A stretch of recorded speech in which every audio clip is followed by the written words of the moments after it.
El Señor les bendiga. Bueno, estamos aquí como cada día para compartir un pensamiento de la palabra del Señor. Y el día de hoy vamos a tomar el texto que se encuentra en Segunda de Corintios, capítulo 1. Segunda de Corintios, capítulo 1.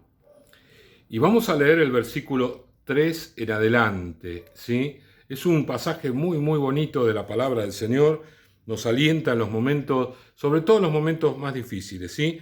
Dice: bendito sea el Dios y Padre de nuestro Señor Jesucristo, Padre de misericordia y Dios de toda consolación, el cual nos consuela en todas nuestras tribulaciones, pruebas, situaciones difíciles, para que podamos también nosotros consolar a los que están en cualquier tribulación, por medio de la consolación con que nosotros somos consolados por Dios.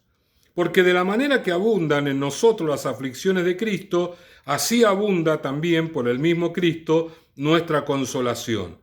Pero si somos atribulados, es para vuestra consolación y salvación. O si somos consolados, es para vuestra consolación y salvación, la cual opera en el sufrir las mismas aflicciones que nosotros también padecemos. Y nuestra esperanza respecto a vosotros es firme, pues sabemos que así como sois compañeros en las aflicciones, también lo sois en la consolación. Vemos aquí que la palabra clave de todo este pasaje es consolación.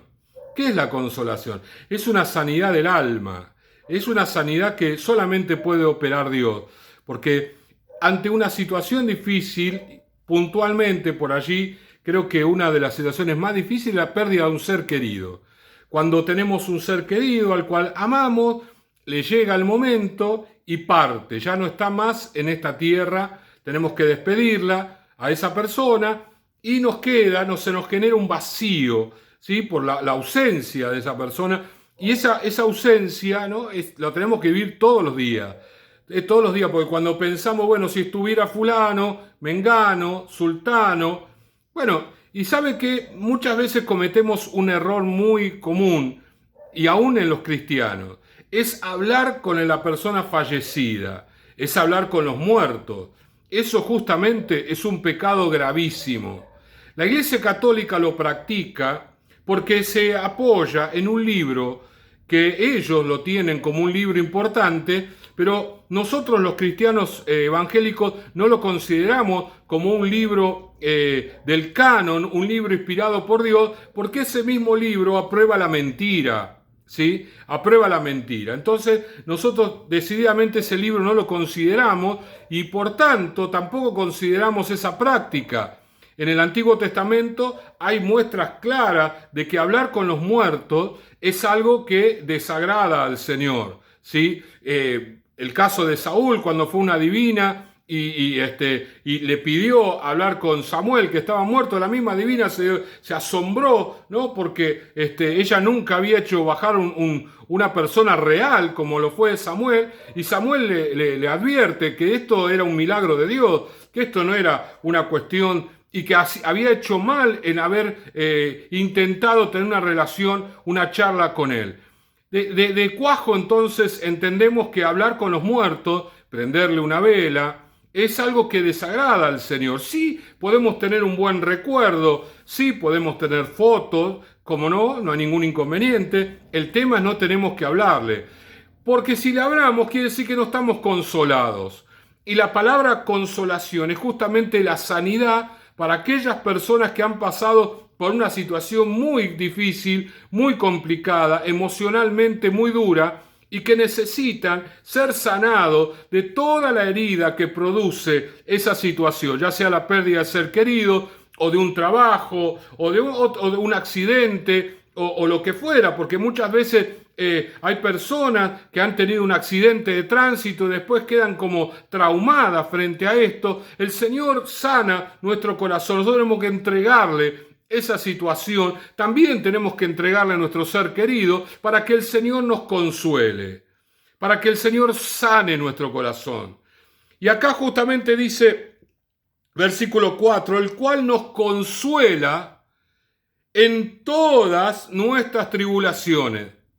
El Señor tiene poder para sanar toda situación difícil que hayamos tenido en el pasado o en el presente. Por allí esta cuarentena y situaciones que se han desprendido de esta cuarentena nos han realmente afligido, nos han golpeado mucho. Bueno, el Señor puede consolar todas las situaciones, todas las tribulaciones. ¿Para qué?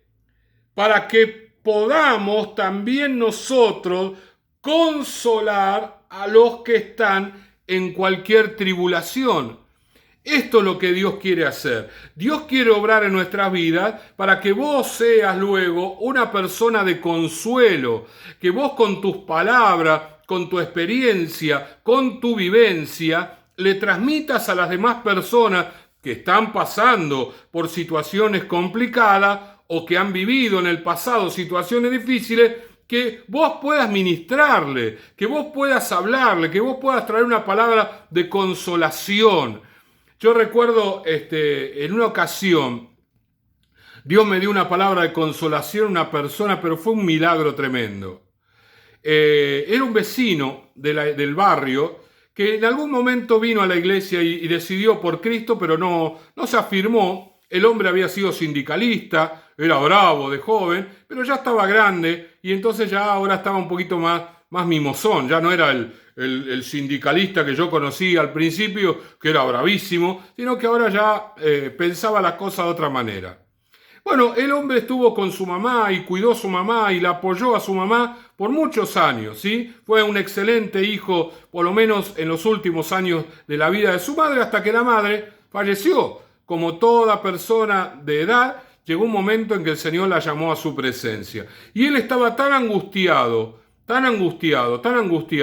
de la muerte de su mamá, que no tenía consuelo. Un hombre grande, y yo la verdad que me preocupaba la salud de este hombre, tenía problemas cardíacos. Entonces me lo encontré en la calle y él un poco que abrió su corazón conmigo diciéndome, bueno, mi mamá me empezó a hablar un poquitito y yo le dije, pero quédate tranquilo, vos le diste los últimos años de tu vida a tu mamá, vos estuviste con ella, la acompañaste, hiciste esto, aquello, le referí muchas cosas que él había hecho, que yo sabía que lo había hecho porque era un vecino muy cercano de la iglesia. Y esas palabras fueron como un consuelo para él. Fueron como un bálsamo, fue una palabra de Dios. No fue simplemente el razonamiento de un pastor, sino que fueron las palabras de Dios. Es el consuelo que Dios trajo a mi vida, que ahora yo estoy consolando a otros. Tal vez no tenía el consuelo del fallecido, tenía el consuelo de otras situaciones que el Señor sanó mi vida y mi corazón, y ahora yo estaba ejecutando esto que el Señor dice, que el Señor nos consuela para consolar a otros. Y lo que yo he experimentado también lo vas a experimentar vos, porque justamente si vos le permitís al Señor que Él te consuele en esas situaciones complicadas, difíciles, pérdida de ser querido, pérdida, a veces hay personas que quedan muy choqueadas con la pérdida de un animal que amaron mucho, pero bueno, llegó el momento dado que también fallece y entonces quedaron allí o lo perdieron y están allí como de alguna manera todavía añorando ese momento, ¿no? Añorando el momento en que estaban con ese animal, con ese ser querido, con lo que fuere que a ellos le afecta tanto, pero el Señor es el que trae consuelo y nos consuela para que podamos consolar a otro, ¿sí? Pero también aclara el versículo 5, porque de la manera que abundan en nosotros las aflicciones de Cristo, así abunda por el mismo Cristo la consolación. Quiere decir que nosotros como cristianos vamos a enfrentar montones de situaciones, algunas normales como la pérdida de un ser querido, pero cuando hablamos de tribulación estamos hablando de todo tipo de pruebas, de inconvenientes, de situaciones. Y el Señor permite esas tribulaciones para que experimentemos el consuelo de Dios. Y esto es algo que nosotros tenemos que entender. ¿Cómo vamos a comprender que Dios sana si nosotros no nos enfermamos? ¿Cómo vamos a comprender que Dios provee trabajo si no perdemos el trabajo? ¿Cómo vamos a comprender que el Señor trae consuelo si no tenemos situaciones complicadas y difíciles. El Señor las permite para que lo conozcamos a Él. Si nosotros estamos aferrados del Señor, el Señor nos va a consolar, porque así como abundan las tribulaciones, dice Pablo, así también abunda el consuelo del Señor. En este día, el Señor va a traer consuelo sobre tu vida. Lo que vos tenés que hacer es renunciar a eso que te está doliendo, que te está lastimando, una situación del pasado, un ser querido, un trabajo, lo que sea. Tenés que decirlo con tus propias palabras, decir yo renuncio, porque el aferrarnos a cosas que han sucedido no nos favorece, al contrario, no le permite al Señor obrar en nuestra vida como Él quisiera hacerlo. Entonces lo que tenemos que hacer es renunciar. Renuncio, ¿sí?, a este dolor que me produjo la pérdida de este ser querido. No estás renunciando al ser querido, estás renunciando al dolor. Y el Señor va a traer consuelo. ¿Qué va a significar esto? Que en tu corazón va a haber paz, va a haber sanidad y que todos los buenos recuerdos de tu ser querido van a permanecer en tu vida. Vos no te vas a olvidar de esa persona, pero ya no te va a doler porque el Señor trajo consuelo para que el día de mañana vos seas también un consolador. Oramos a Dios. Señor y Padre, gracias te damos en este día. Gracias porque tú traes consuelo en todas nuestras tribulaciones. En cada situación que vivimos, Señor, tú traes consuelo a nosotros. Por eso en esta hora, Señor, te damos gracias. Y a aquellas personas que tengan que renunciar, ayúdales, Señor. Ayúdale para que puedan ser sanados, Señor, para que tu consuelo inunde sus vidas, su corazón y su mente. En el nombre de Jesús. Amén y amén. El Señor les bendiga.